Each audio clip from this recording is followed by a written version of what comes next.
Hello, everyone, and thank you for joining us, and welcome to our fourth session of the discussion series on universal approaches and local circumstances. This is a discussion series on the gaps of policy and practice of urban conservation in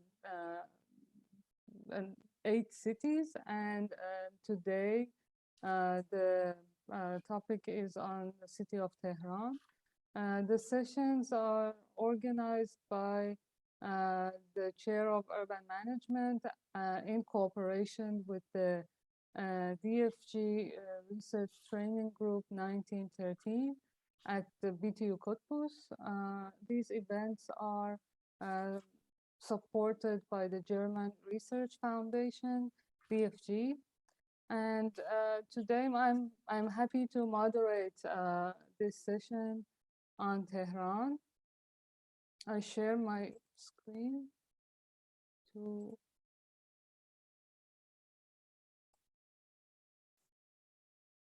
start and give you an introduction about today's topic.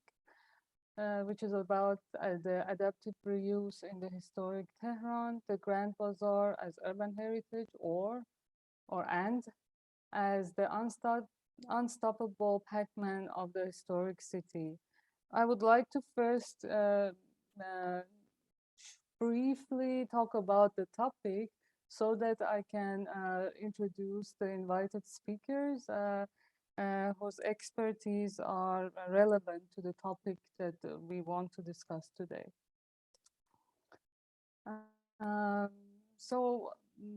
This is the general structure of our discussion. So after talking about the key concepts, we talk about the background of the role and relationship of the bazaar with the whole city of Tehran. نسبت به کل شهر تهران نگاه میکنیم به بازار به عنوان میراث شهری و بعد در مورد این پدیده صحبت میکنیم اینکه بازار eating off the historic fabric around it, and we use the example of the Pac-Man, this famous computer game, to explain the situation. And then we discuss how the adaptive reuse of the fabric around the bazaar, which is under the economic influence of the bazaar, is challenged in Tehran. After giving some examples about the present state of situation in Tehran, we make some concluding comments. Now I switch to Farsi, and Mr. Yadollahi will kindly interpret our discussion.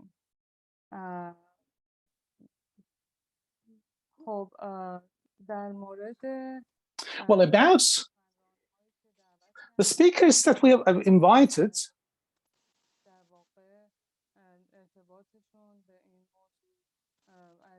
and I'm going to start with Mr. Feizi, who is an expert in the restoration and conservation. He has been involved in the urban conservation in cooperation with the Municipality of Tehran, the Iranian capital. Additionally, he's involved in research projects and is lecturing at universities in urban restoration and conservation, as well as historic interventions. Next is Miss Leyla Salimi. For over 2 decades, she has been involved in different projects as an expert in urban management, also an advisor of AID's urban economy. He has taken part in master plan concept developments in Tehran She's an urban expert in this field. And the expertise of these two lecturers and speakers are very closely related to what we are going to discuss today. Now, I go to the next slide, and I'm going to ask our speakers to provide us with their viewpoints, accordingly. Now, the key concepts that we are going to use in our discussions, I'm going to ask Dr. Feizi to start.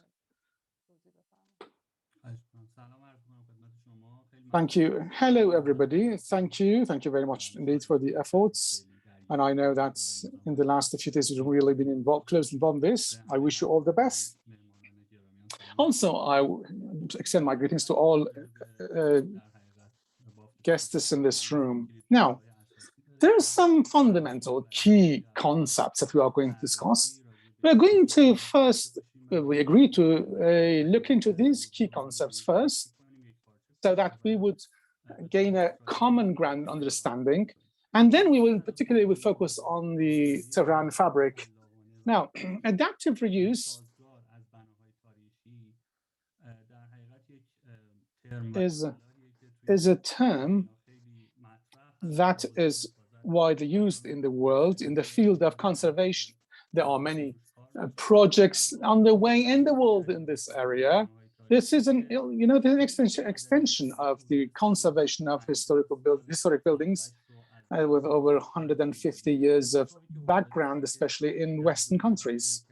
What has happened that in the world, conservation approaches used to be very conservative. Well, after a little while, when we reached modern conservation, we mostly focused on focusing on the maintenance and conservation of the historic buildings themselves. But later on, in later decades, in 20th century, we came up with new concepts and new literature. Despite the value of the building structure, it is now being also related to kind of revitalization. So there is a value is defined, so it is not just the building itself.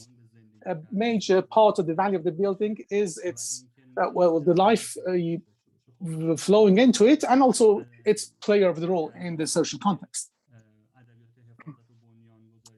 Well, the mainstream lines that founded conservation, especially in the UK, later on in 20th century, came up with new concepts, and they call conservation as change management. And they don't see just like, conservative approach of freezing a building. This has been abandoned for a while. In this latest approach that I told you, which means revitalizing a building and also reviving its reuse of the building, there is a word reuse with two adaptivity and creativity modifiers. I mean, these two words are always associated with use. Well, you see a building that should maintain its value, and any intervention should at the same time not to tarnish the existing values of the context. At the same time, they definitely focus on creativity. For modern world, for modern life, for the perspective of the 21st humanity, and also for modern urban activities, you need to preserve these or conserve these buildings. So in your plannings and policy making, you need to make these buildings appealing and interesting enough. I think Salimi can speak about that more. So I'll pass the floor to her. Ms. Salimi, please.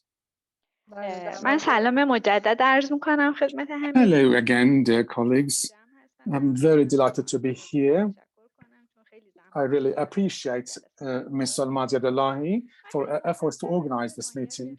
I'm going to briefly speak about the nature of the urban economy in adaptive reuse. Actually, historic opinions to get out of recession needs changes. City is a dynamic being, especially from the approach of the functionality and performance. It's always moving and advancing forward. So if a part of this fabric cannot get adapted with urban needs, that kind of fabric will be doomed to failure. I mean, it would get disconnected with the city. In modern economy, if you look at the sustainable development requirements in this context, unbalanced development in cities, especially in the historic fabrics, has caused challenges. If that development is balanced, that would breed great outcomes. But when it is unsustainable and imbalanced, that would cause some challenges accordingly, and it would get really dysfunction. Investment in fabric would be reduced, activities would be then eroded. The past creative activities will turn into like a chaos we are facing today, and usually an extension of the change of perspective and business-oriented approach.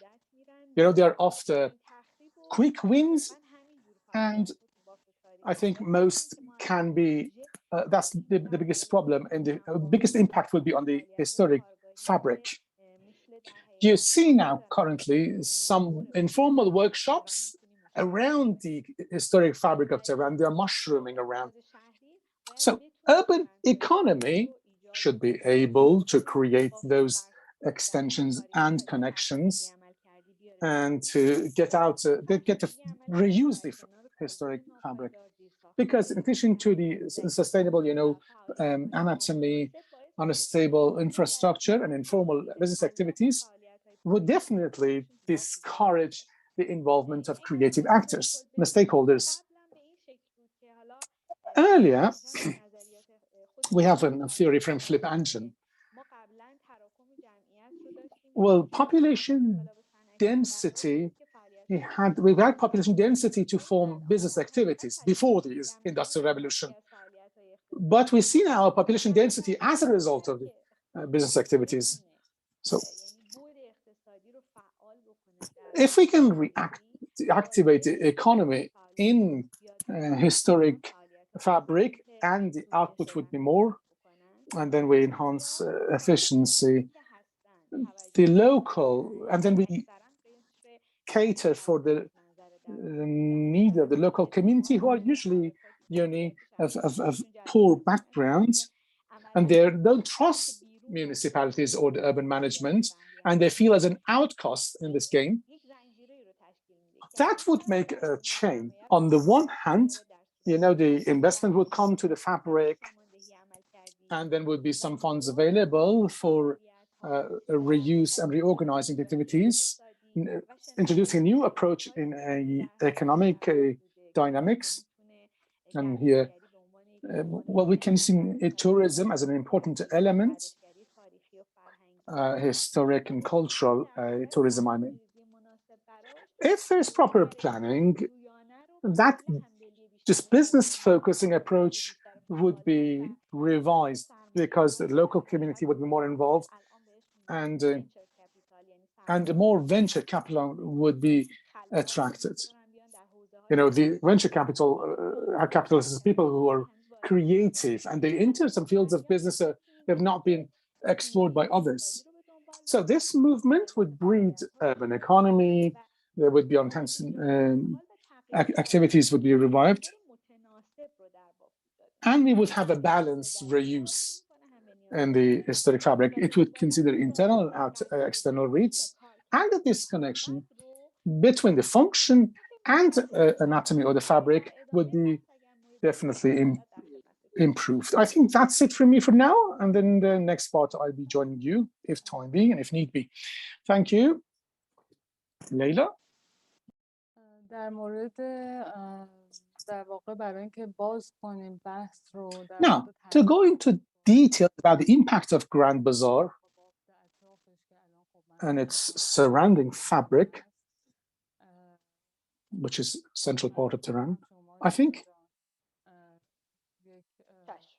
you can provide us with some background of the Bazaar, Grand Bazaar, and the fabric relationship, Leyla. Okay, let me just go back to the history of the Grand Bazaar and its role in Tehran city.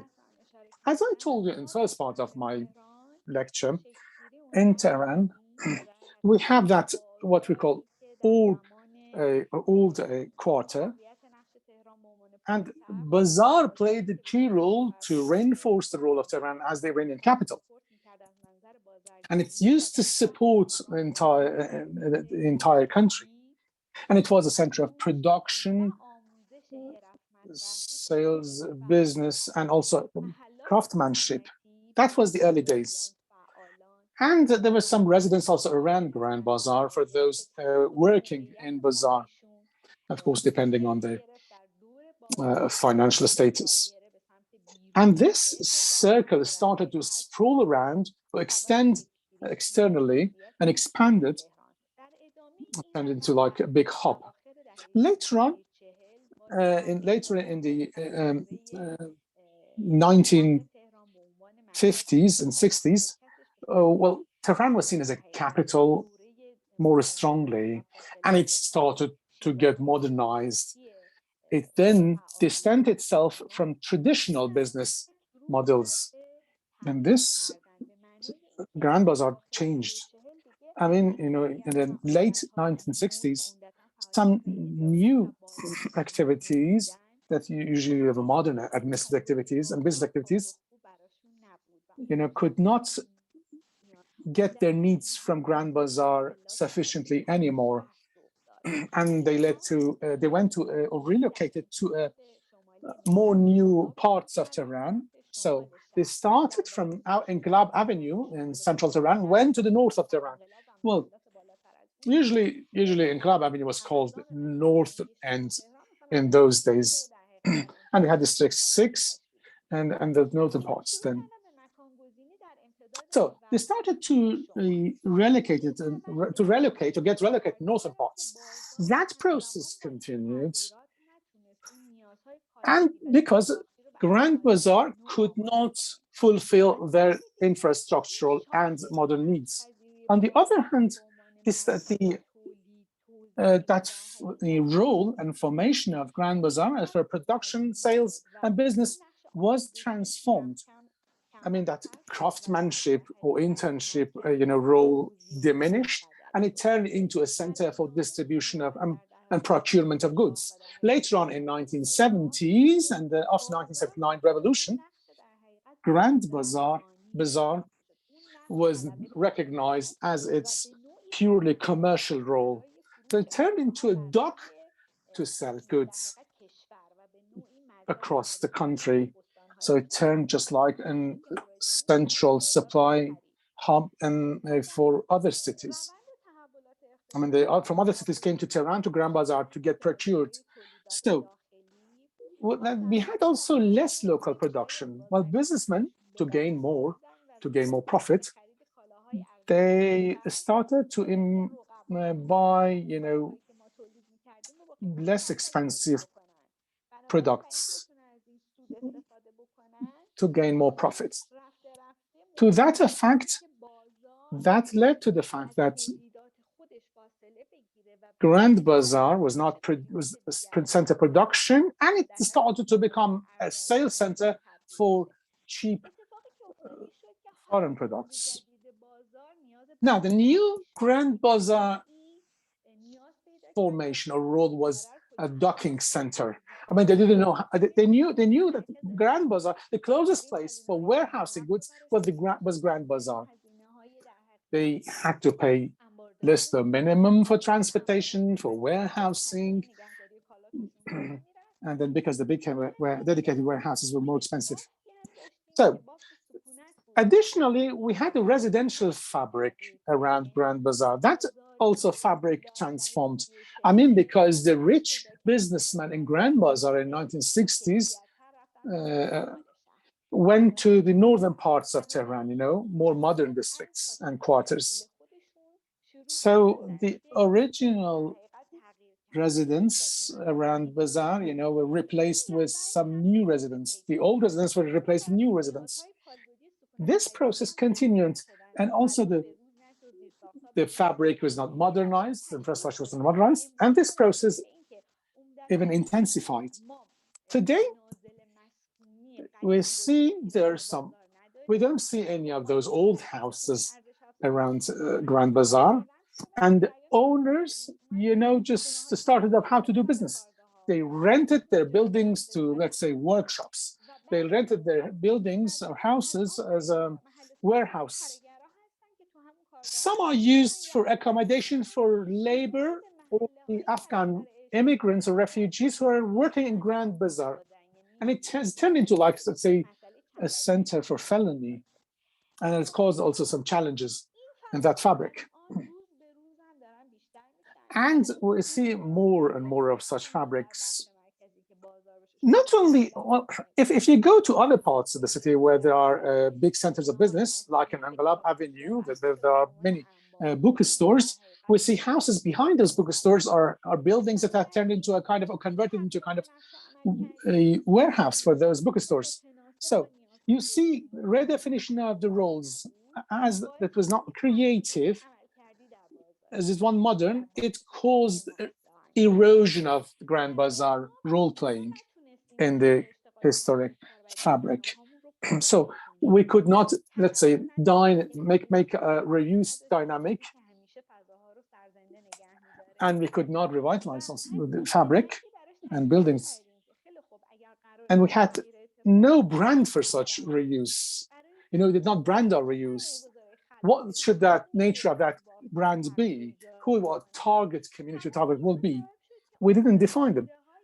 So those links in the chain of relationship between the fabric and the business or community was eroded. And then you see it should have a perspective of the municipality. They have a top-down plans. They ignore the real proper reorganization of reuse. I mean, they should advocate the support of the local residents, local community, and to also streamline attraction of capital investment. But Tehran municipality develops master plan or some, say, a specific dedicated Grand Bazaar reorganization plans, or they draw up projects that were to manage the, historic fabric, to revitalize in one way or another.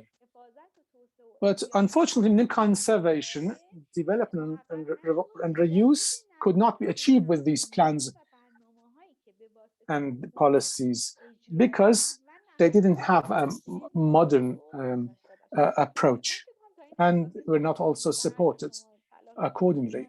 I think that's enough for this part, and I can maybe join you later in other parts of the discussion. Okay, thank you, Leyla. I think it would be more clear if we discuss some key policies of Tehran municipality and Ministry of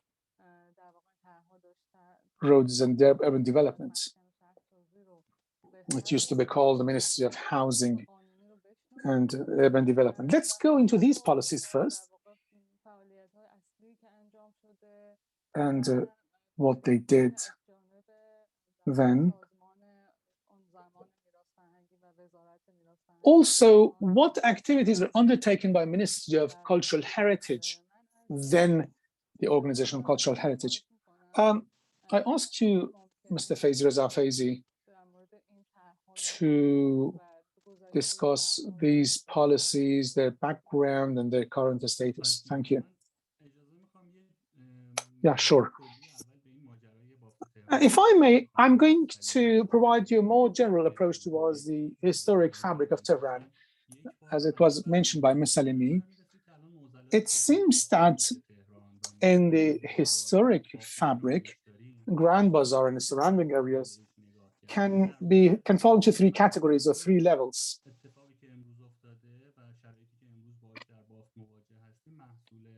Today, what is happening today is not because of development inside that zone. We should have a kind of spatial survey approach.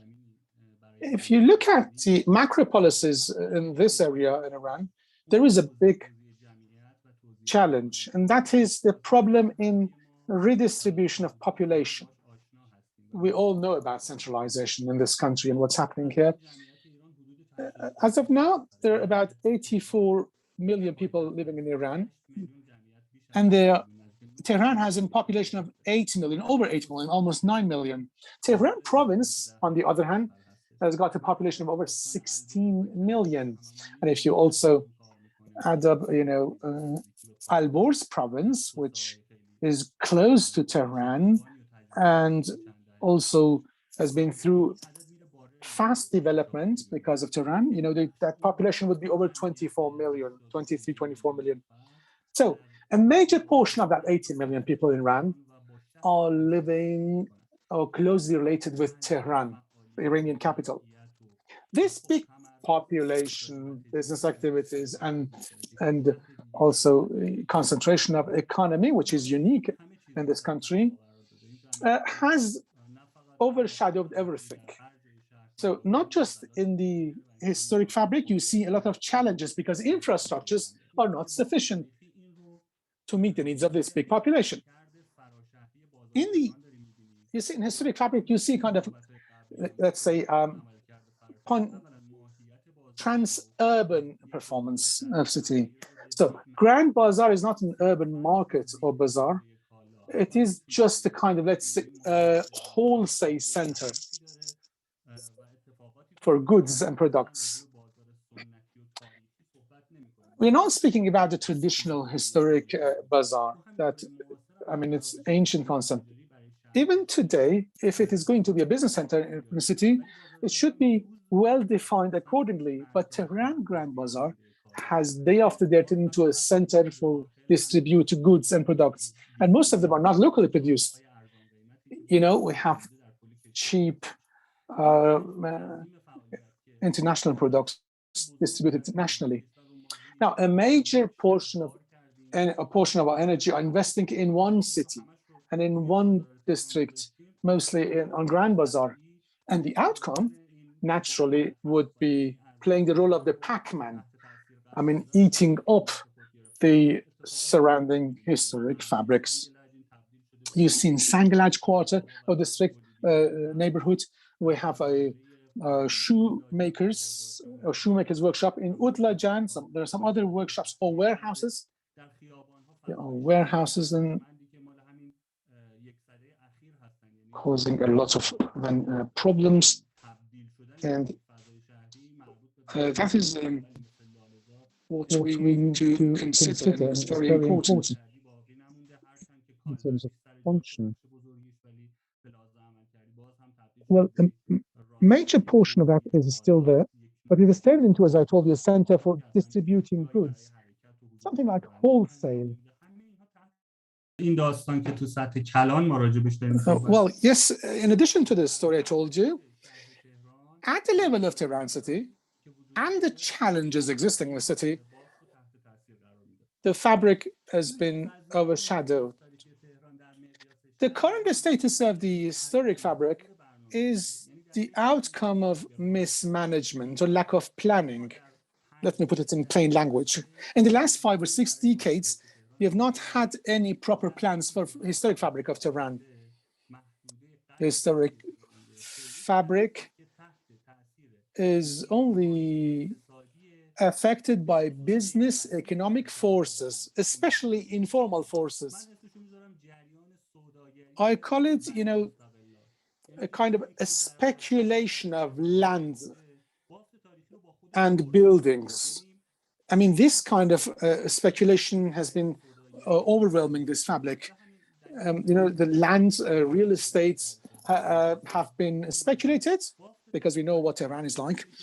And the historic fabric has gained more momentum in business and has been also in the same flow or approach. And we have not had any kind of policies to address it. If you look at the previous master plans of Tehran,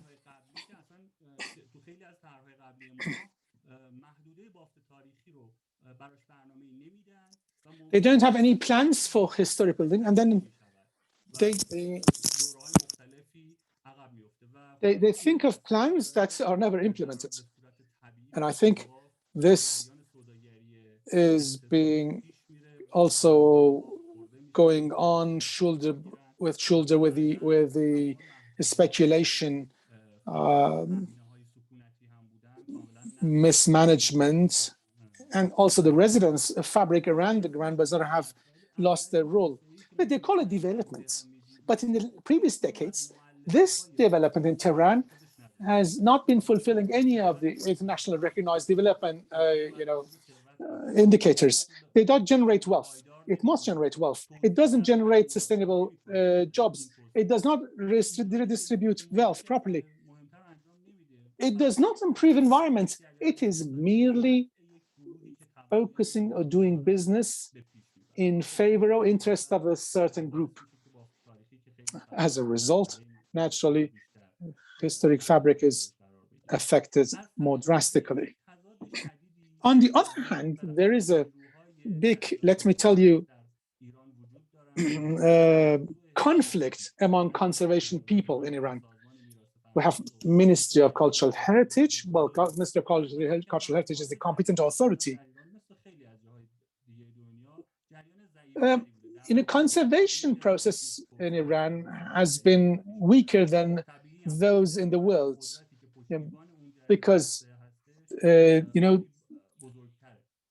the world we have a bigger wealth and power behind the development process. On the other hand, conservation literature in Iran is, I don't know how to define it, is a kind of underdeveloped, let me call it. Conservation literature at the macro level is 100 years behind Europe and the world. We've not invented something new. We are using currently what they used to employ in Europe 100 years ago in terms of conservation literature. There are also many reasons for that. Many people talk about different reasons, those who are, making policies, but we have to admit that the knowledge in conservation has not grown, and it is exclusively available to a certain circle of people, and they focus on literature we have from 100 years ago from Europe. And the reason is clear. They have conservative conservation and then not to touch anything in the historic fabric. And as an expert, we are now in comfort zone. As a competent authority in comfort zone, we say just don't touch the historic fabric, and we don't have any alternative solutions. That is what Ms. Salimi said. When the one part of the city is not on board with the other districts of the city, that part is disintegrated from the entire city fabric, and then that's what happened across Iran and in Tehran in particular. And that is what has been. The historic fabric of Tehran has turned into a commercial business center for the entire country. I told you earlier, Grand Bazaar is not just a market. It has turned into a kind of distribution or procurement center. Grand Bazaar is not a bazaar anymore. It is a center of docking and distribution, as I told you. So the point is, conservation movement is not capable or able to theorize the reuse and revitalization, regrettably. At the same time, development process or movement has all been just focusing on quick gains, interim quick gains. Also, municipality institutions and departments have been considering it superficially, because in the third category or third level, we have renovation projects. When the ground is not paved for development, any plans in the historic fabric would not succeed best. That's what is happening in Tehran municipality. Different projects have been defined, but as soon as you start a project, you see that, well, just let's say the senior managers about the success of a project, and we need to first problem their ideas and their mentality. And many of projects you see will cause or inflict big damage. They would be a waste of funds and money. In next part, we would speak about reuse of historic buildings later today. And I tell you that when the way is not paved, no investor is going to be attracted, and the fabric does not get required investment, because senior management of the city needs to settle down their conflicts and pave the way for attracting investments. Thank you. Thank you.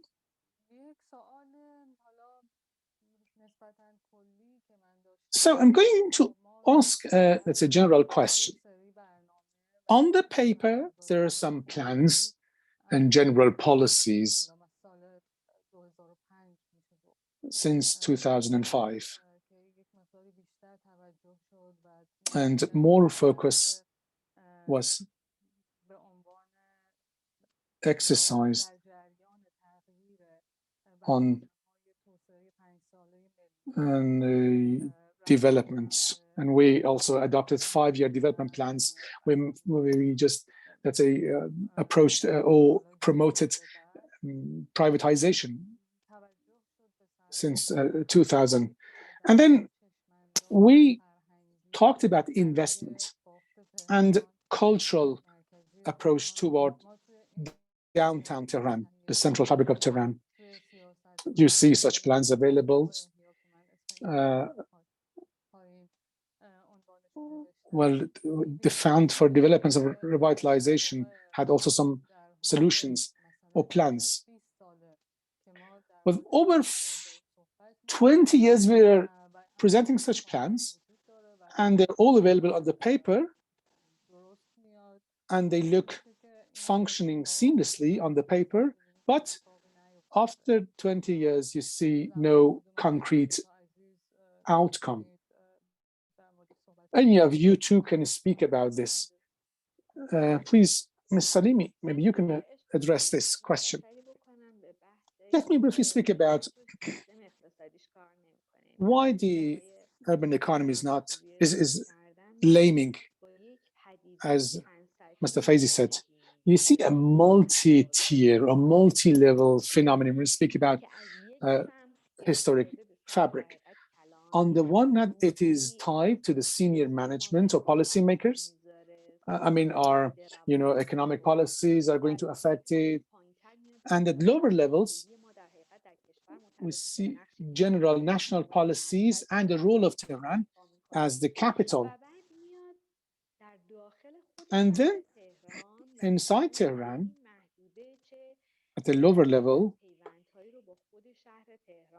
you see that this quarter has some connections with some neighboring neighborhoods. To build on what Mr. Feizi said, I'm going to make a comment. The city is not ready to meet new needs in its process of development. So we see a lot of changes. The same changes are happening in some procurement centers. In Anglab Avenue, for example, we had bookstores, a concentration of bookstores. And then for some time, it redefined its role and provided its role of intellectualism to Karim Khan streets. And So if you cannot meet the needs of the city or people, then you are going to assign your role or reassign your role to a different district or area in the city. I worked also in Iran-France Association and implementing a plan for Cyrus neighborhood. You know, Bavand advising team did a project, and Iran-France Association completed that plan or project, and to dedicate some routes in that neighborhood to bring tourism in the neighborhood. I was involved in that project. As Dr. Feizi said, when we did the master plan for Tehran city, and also topical plans later on, we didn't have any supporting documents to activate Tehran. I think that is necessary because, you know, when we addressed about the activities of Tehran, how to activate, vitalize Tehran, we also thought of how it can assume a role and thought of the future of Tehran then. But we didn't think of some supporting documents or plans that how they can be implemented in that fabric. Some important districts, including this historic fabric, you know, were assigned to the third layer of development plans, the topical plans that were supposed to be developed later on, but they didn't. Just like serious projects, they did not focus on a specific objective.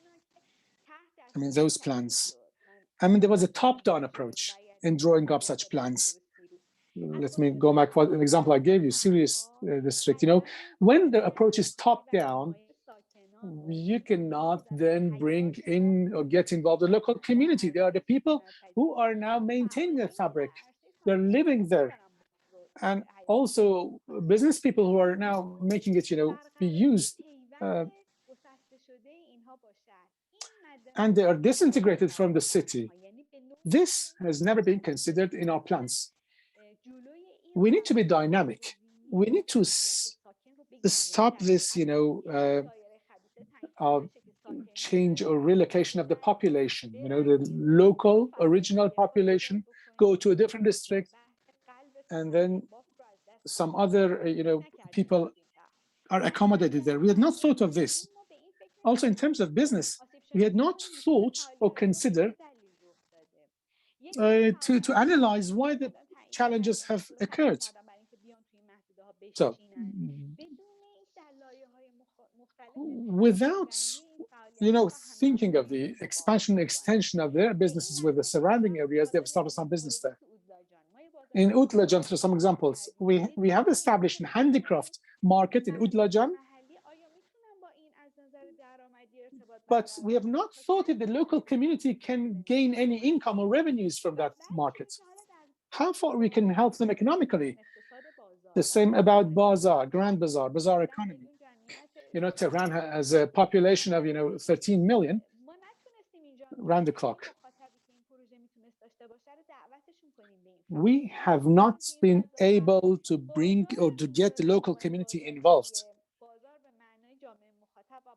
And the Grand Bazaar, the local community have not recognized this handicraft market as a market.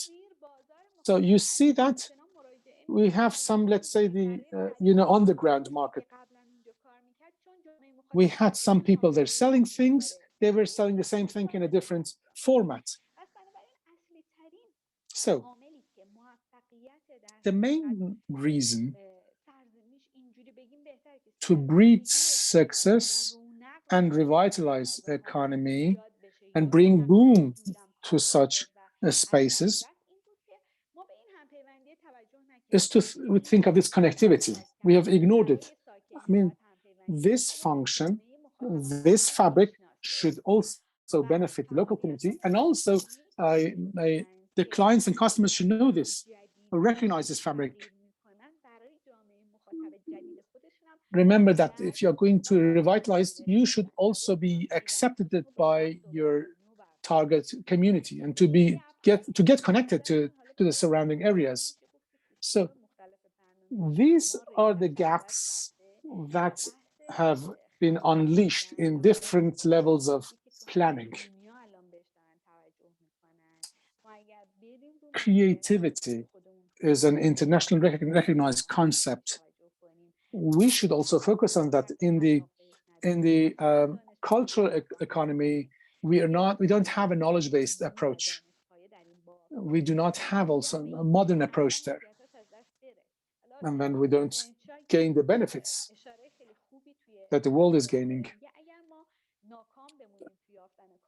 If we fail in reusing the historic fabric or the conserved buildings,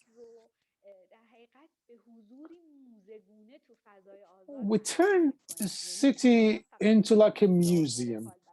I mean, only the outer exterior elevation of the city can be viewed. We cannot go into those fabrics and try to revitalize them. We can't do that.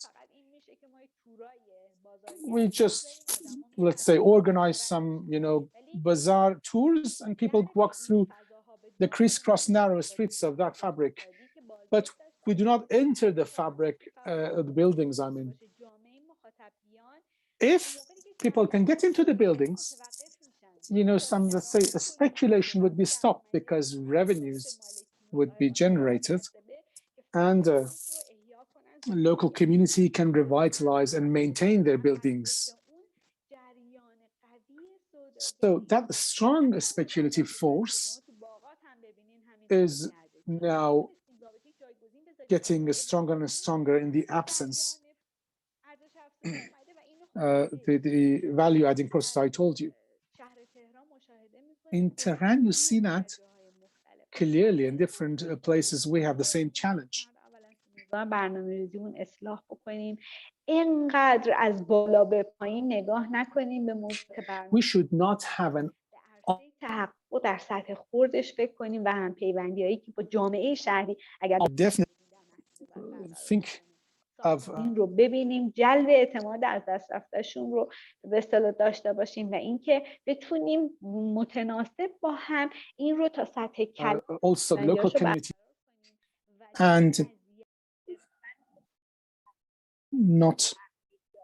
do not think of just a kind of a kind of local fabric that can be viewed but not used.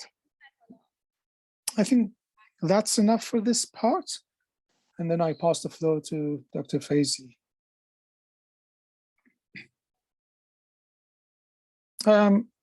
Mr. Feizi, are you going to also add up to what Ms. Salimi said, to build on her comments? And I was showing you some pictures of different parts of historic fabric in Tehran. Sangalaj, last one was Paminar. You see the buildings with painted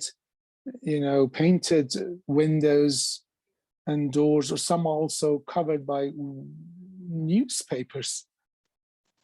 This points out that they are illegal workshops.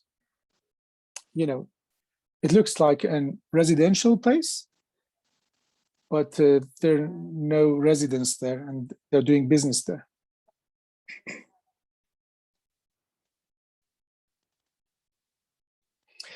In Sangalaj, you see Mustafir Mamalek House. It is available to the governmental organizations. They're also in limbo, not used. This is Jalal al-Ahmad, the Iranian, the Persian poets of Iran, old house. And they have been left in limbo. Now, I'd like to have your insights on these examples and pictures. Thank you.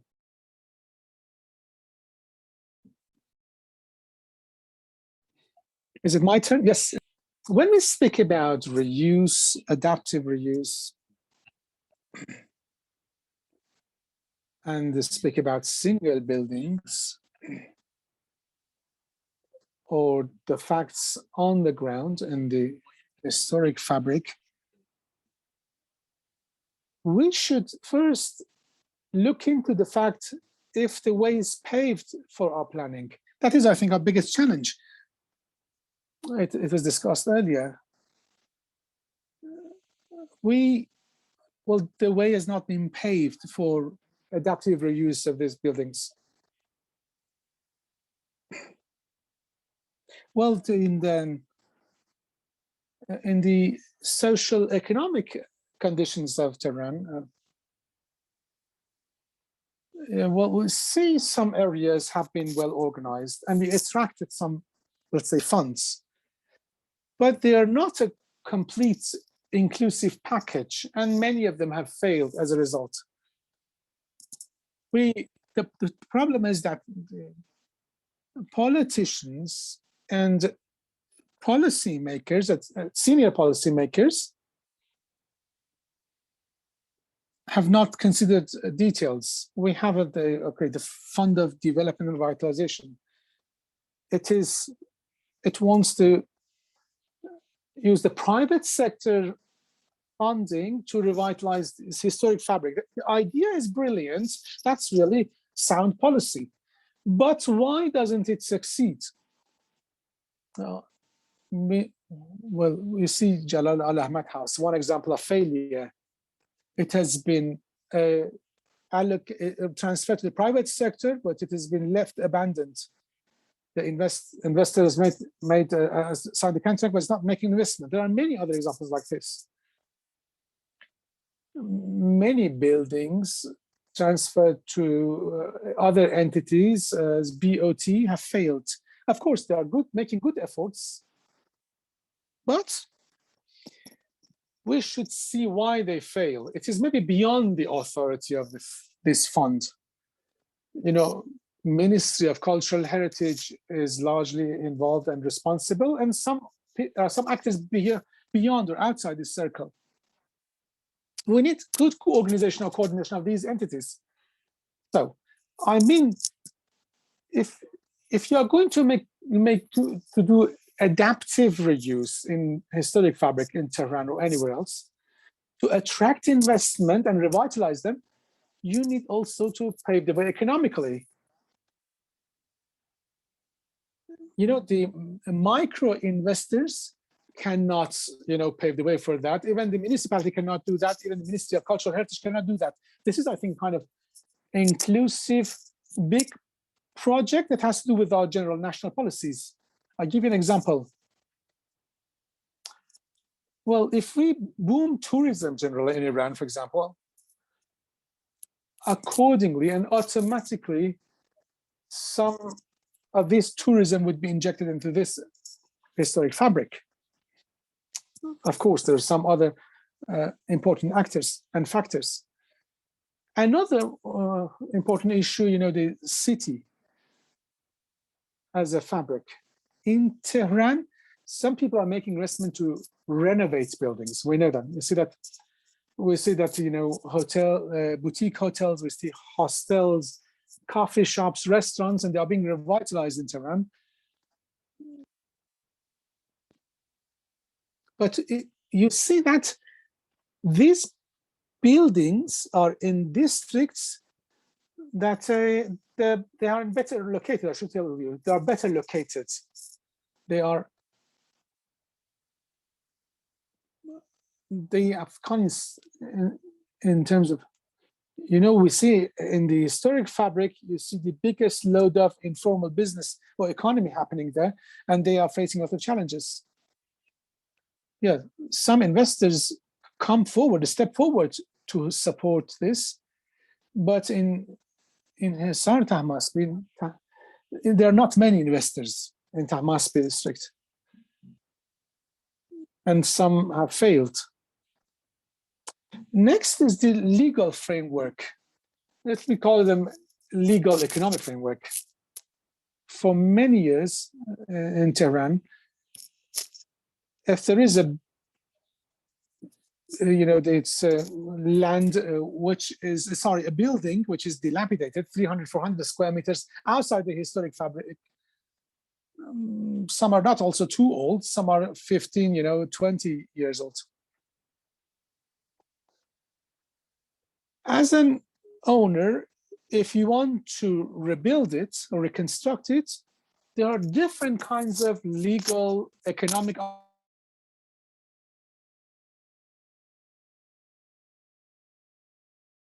to a real estate broker. He will put forward a few business models or financing models for reconstruction. Also, we have some templates, template contracts. You enter an agreement within 1 year or 2 years. They will reconstruct the building for you, and everybody gets their share. But for a historic building, if you want to reuse it, there is no legal contract or template for it. We don't know where we should get a loan for it.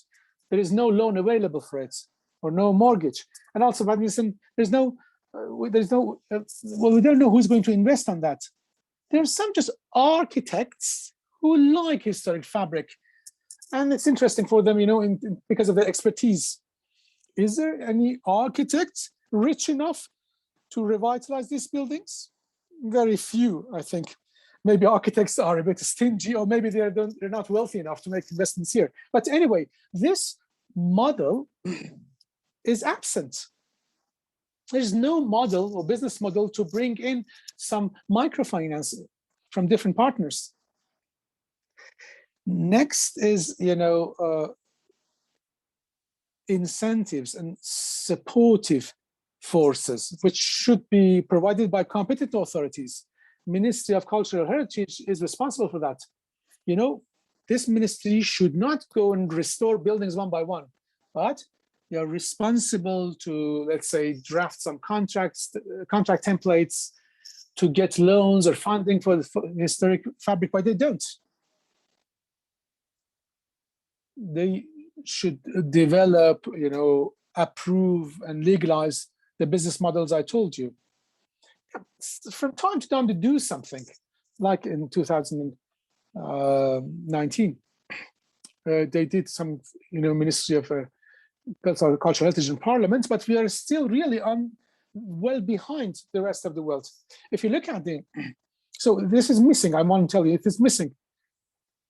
Even in the focal areas I told you, there is not the way is not paved either.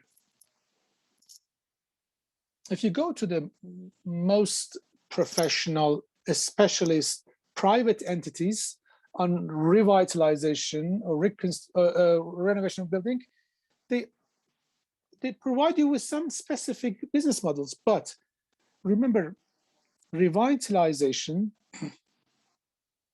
can, if a person is owner of a historic building, they should not make investments necessarily. We can think of some other financing models so that professional investors can get involved. And also the operators, in the field of operators,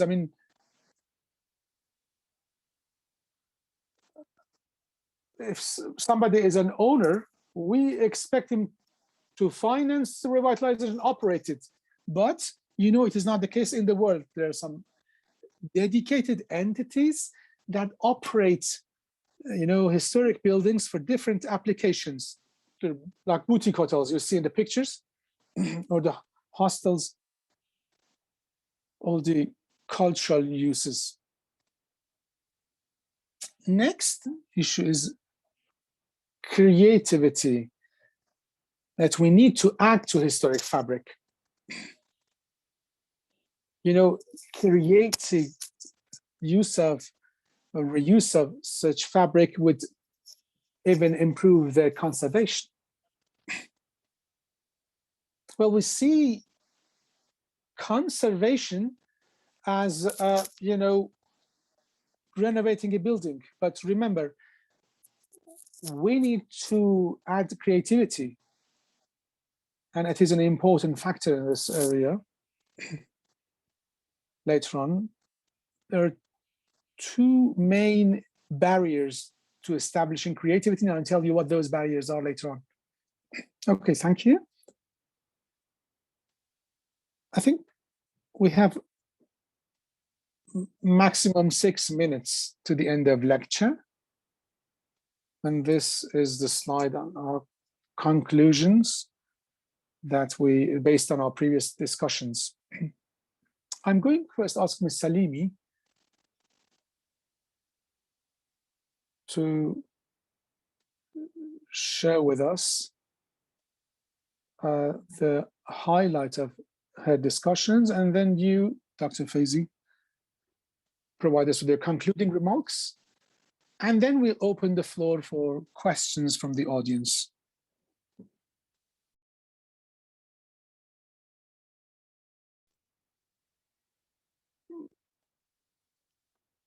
So, briefly speaking, my conclusion is the following. We should think of economic boom in the historic fabric, which it comes in different levels. First of all, we need some boom in macroeconomy of Iran that may happen after the revitalization of the nuclear agreements. And then we can have local investment and also international investment. And that would cause, let's say, kind of dynamics at the macro level. Okay, considering such a breakthrough, we should think of also bring benefits to historic fabric.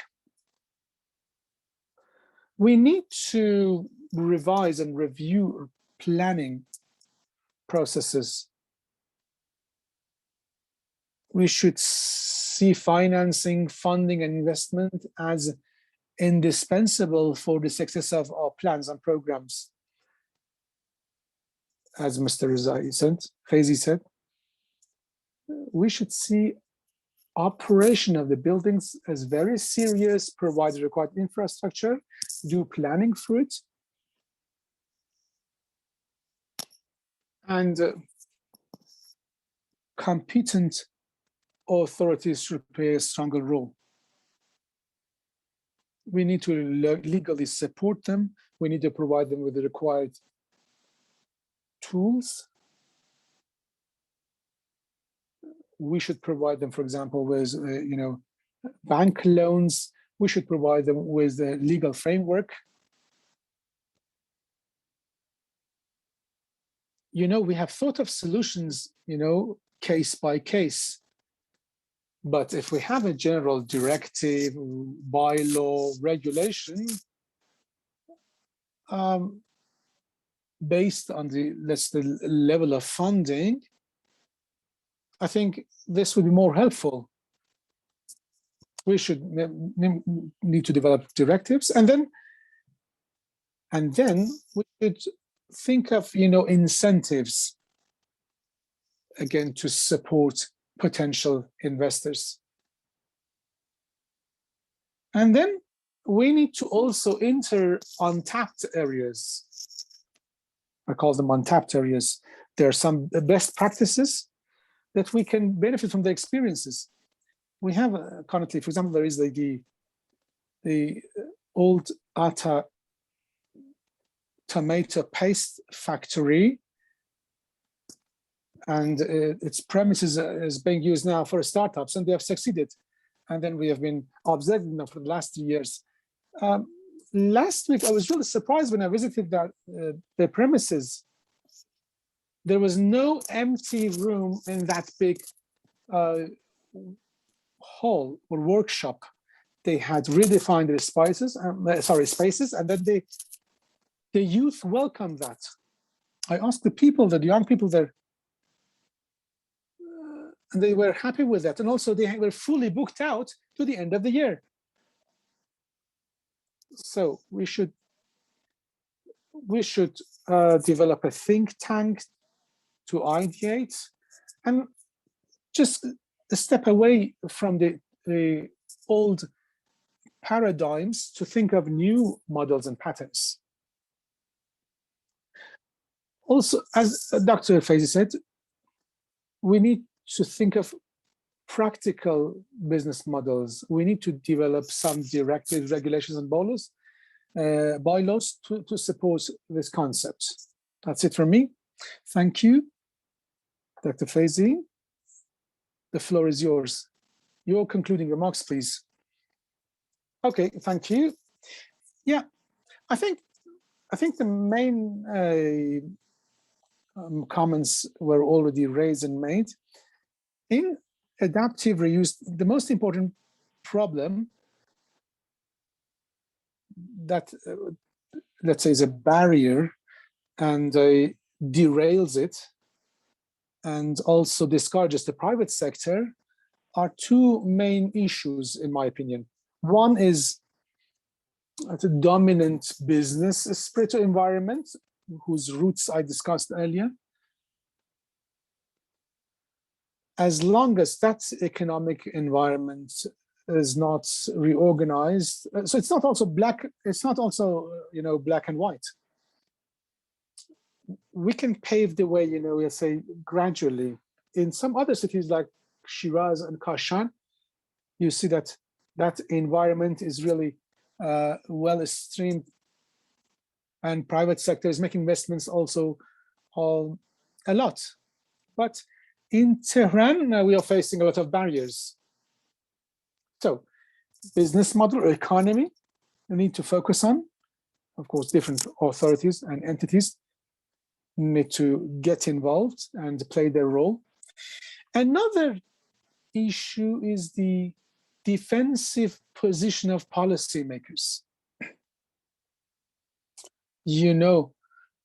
Ministry of Cultural Heritage and Department of Conservation are very conservative, just like in the past. That is unfortunately prevalent in our country. So Ministry of Cultural Heritage needs to get modernized, employ modern knowledge. Otherwise, it would counterproductive. I'll give you an example. For example, about setting buffer zone for cultural heritage buildings, especially in the historic fabric. We're just, adopting ultra conservative approach, making the buildings like canned food. We have some buffer zones, that several hectares in a neighborhood have been, let's say, circled for conservation. And then it's got just a few rules. Can you really freeze a neighborhood like this? In a neighborhood that many people are living? When the authorities also come to any discussions or meetings, they also, let me tell you, approve or also endorse what I say. So we have just conservative approach. They have got many examples. Just to give you one example. This was one example. So these two issues are important. That would stop creativity. These would stop creativity in adaptive reuse of historic fabrics. You see, just then at the end of the day, 2 or 3 uses are defined for historic buildings. Like you see boutique hotels or restaurants or coffee shops, that's all. We cannot make the entire historic fabric, coffee shops or restaurants, let alone the quality of the service, which is really varied. Now, why don't people make investments? Businessmen don't make investment here because it's really risky. And also businessmen are really smart, and they also just focus on, the gains and benefits.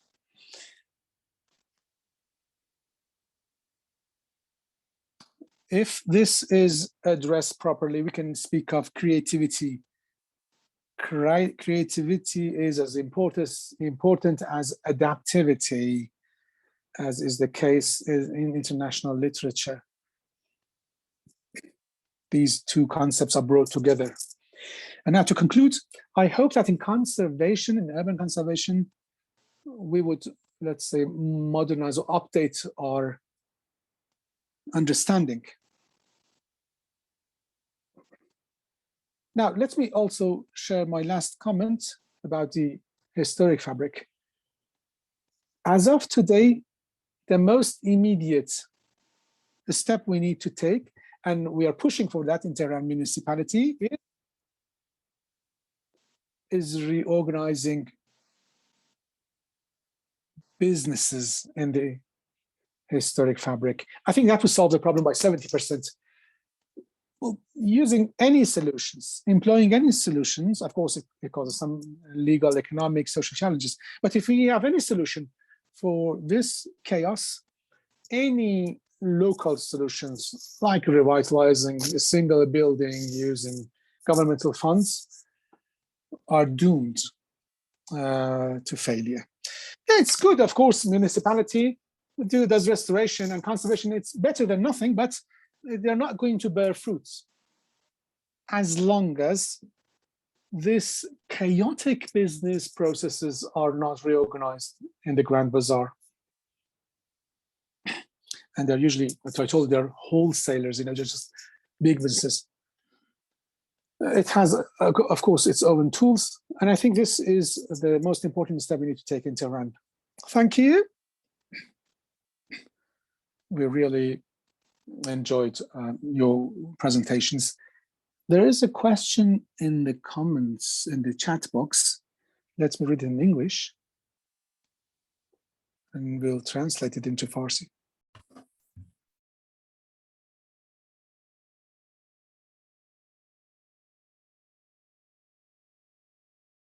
In the inner bazaar. خب در مورد متریال در واقع The question in the chat box is being now translated into Farsi by the moderator.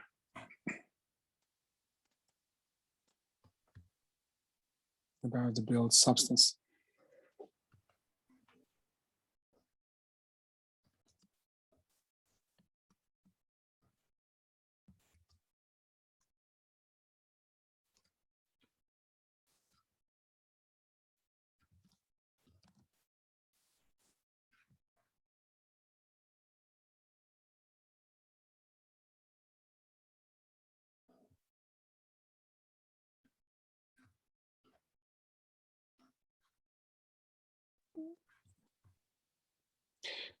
The moderator is now reading the question in the chat box.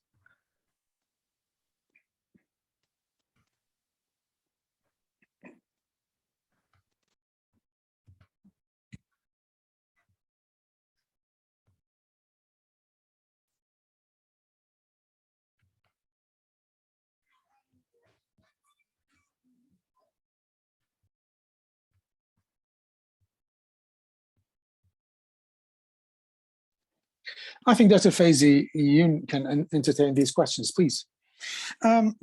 Okay. Well, the Grand Bazaar of Tehran,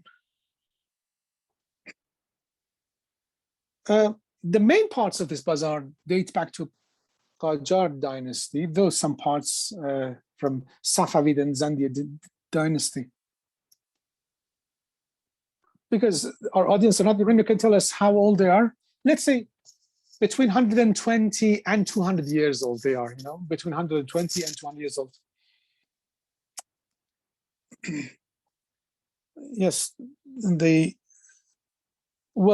yes, the old buildings have remained as old. We have some very big, important timches and sarais that have been still preserved. We have Mahdiya Timche, Hajjudollah Timche, Hajjudollah the greater Timche, Hajjudollah the lesser Timche.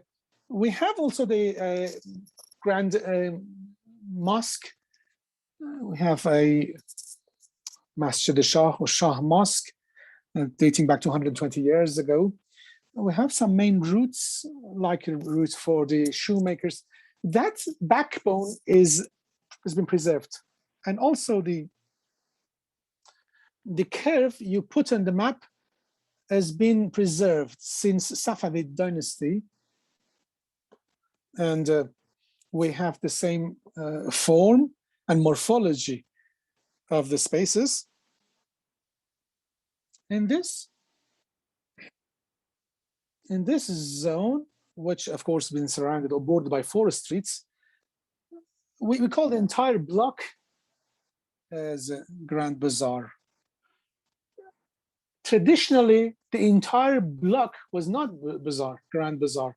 There were some residential areas, but it has changed its function. Now look at this block. This is the block, Grand Bazaar's block. Out of this, about 20 or 30% is the traditional Grand Bazaar Tehran. Only 20, 30%. We have neighborhoods in this area. Only very few buildings like houses have been maintained there, but the routes and the streets have been saved by over 50%. Now, the business area of the Grand Bazaar has been partly, destroyed by 30%, over 70% are still existing, but we see some reconstructions. You have to go on the roof of the Grand Bazaar to see what has happened in that block. And when you go on the roof, you see that some high-rise buildings have been made across the fabric. And unfortunately, these reconstructions or buildings are out of context. And they have used modern architecture models. I mean, we can't call it even contemporary, Tehran architecture. No, it's different. They have been just, I can tell you, built based on the speculation I told you about. 1 square meter of land in this area is very expensive. So you see that's a speculative force behind it as a result. And then they build buildings and near Grand Bazaar. Of course, a major portion of the Grand Bazaar is still intact and needs to be conserved and preserved. And we believe that, God willing, in the future, when the economy booms, we can also buy back those new buildings and again make them aligned with the historic fabric. I mean, the constructions will change that, and then Grand Bazaar can play its old traditional role. Great Bazaar still got that variable, brilliant context of fabric. Thank you. I need to say that we have just like we have a quarter for goldsmiths. It has been, let's tell you, reconstructed, but based on the old models or some other quarters. They have been reconstructed or renovated, using some modern materials like this iron bars, but the architecture is like the traditional ones. They have been recently added. I'm myself I'm a bit critical of a kind of this movement, which I'm not going to discuss now. Now, let me go into the chat box to see if there are any questions in the chat box, and then I'm going to pose it to you.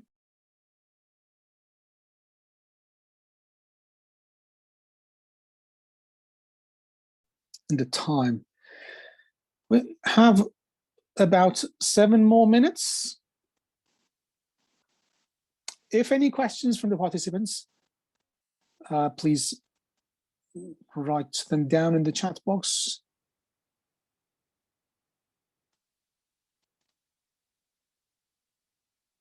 If not, I'm going to ask the speakers to share with us their concluding ideas. I'd really like you to speak about informal actors, which have not been covered in our plans and projects. We have some other factors which are important, like inflation. Also, the increased value of a real estate or land or buildings.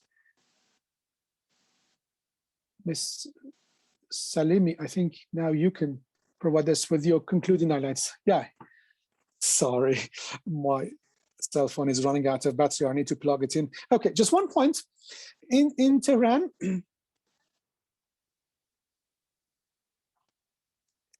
is aligned with the real estate, the speculation in Iran. Let me provide you with this general analysis. In single product economies, where the economy is based on a single product, and that is the driving engine of the economy, other actors in the economy or forces are weakened against that product, which in Iran, that's crude oil. Yeah, the others grow, but they're always dependent on that single product. So if the economy goes through, let's say, lurching periods, like the current situation because of the sanctions, you see that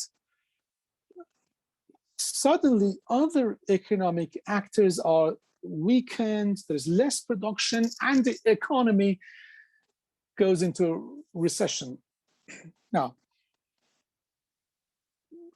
also, if you want to think of national economy, you should think of, also inflation. I'll give you a simple example. Liquidity increase outpaces production pace, and that causes a phenomenon called inflation. At the same time, when there is less purchase power among the households, you see then recession added. And then you say a stagflation, stagnation and inflation. So this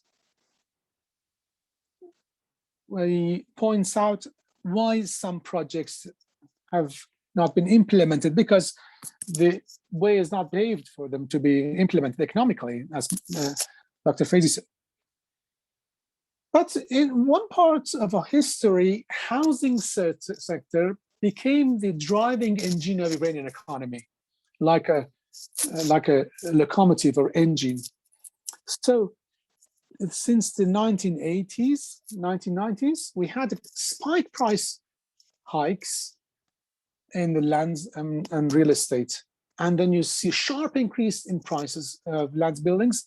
And then that growth was unrealistic, because most of the available liquidity was injected into housing or construction sector. You can see also the Grand Bazaar has been affected with this. The value of the Grand Bazaar's land has increased so high that even half a square meter of land is used for business. You see that under, let's say, staircase, some people is doing business. Then you go over the staircase, you see another businessman in 1 square meter. And then even on the roof, there might be some other businesses, because of this high price of land. So we see that. You see that in District 1 and District 2, you see the high price hikes, and then that would lead also to its impact on Grand Bazaar in the south end of the city. Then it would cause problems because there would be overpopulation, there would be lack of availability of utilities and services, and then lack of space. And then you cannot provide proper services accordingly, because the space has become super expensive. And then you see that there's not enough space for the utilities, etc. So you see the deteriorating quality of the services, and again we will be in a vicious circles because of this price hikes. Thank you very much indeed.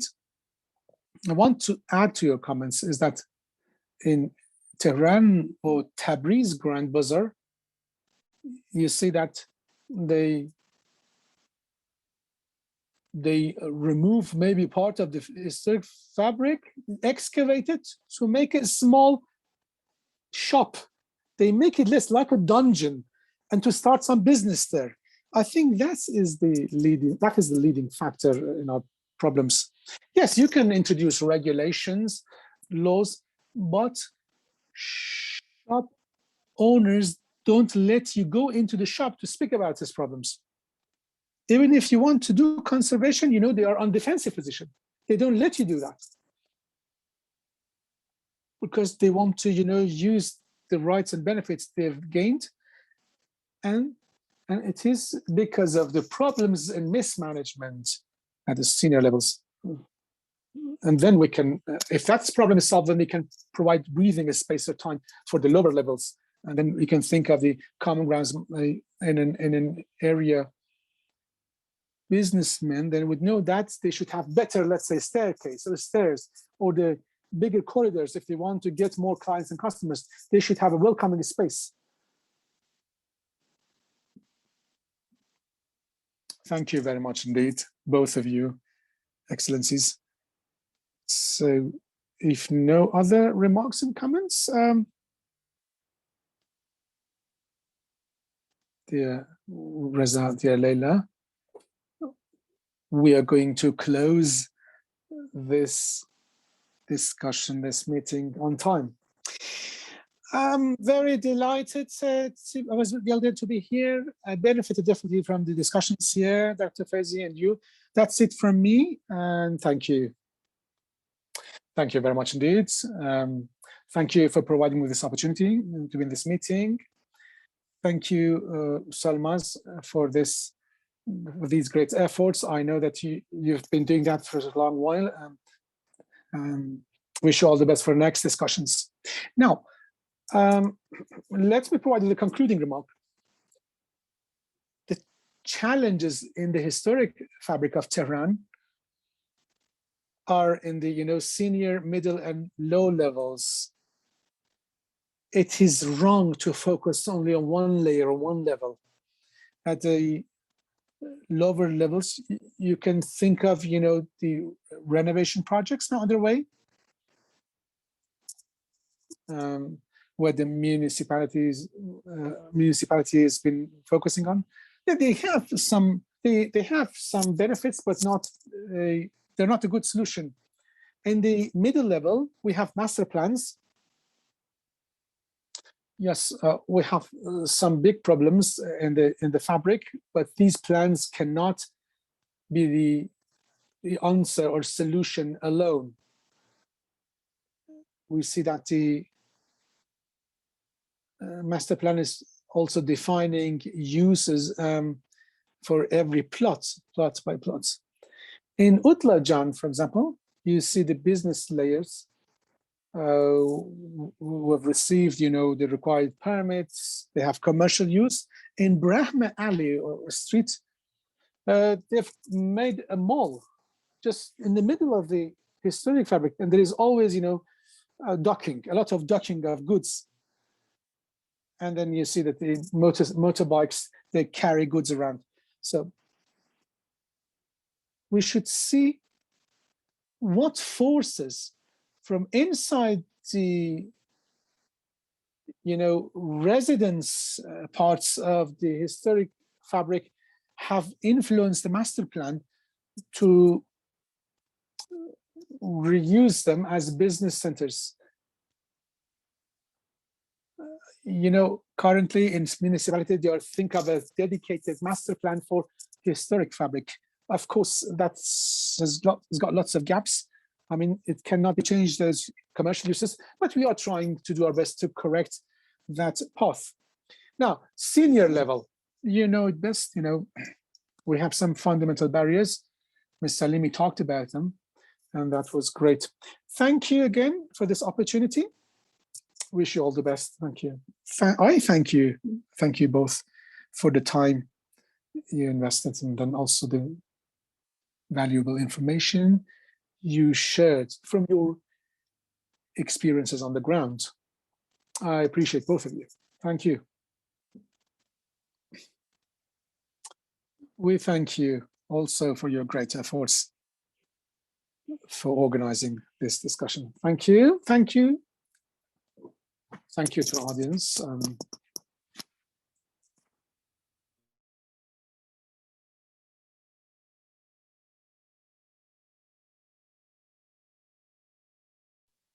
Thank you and bye. Bye-bye.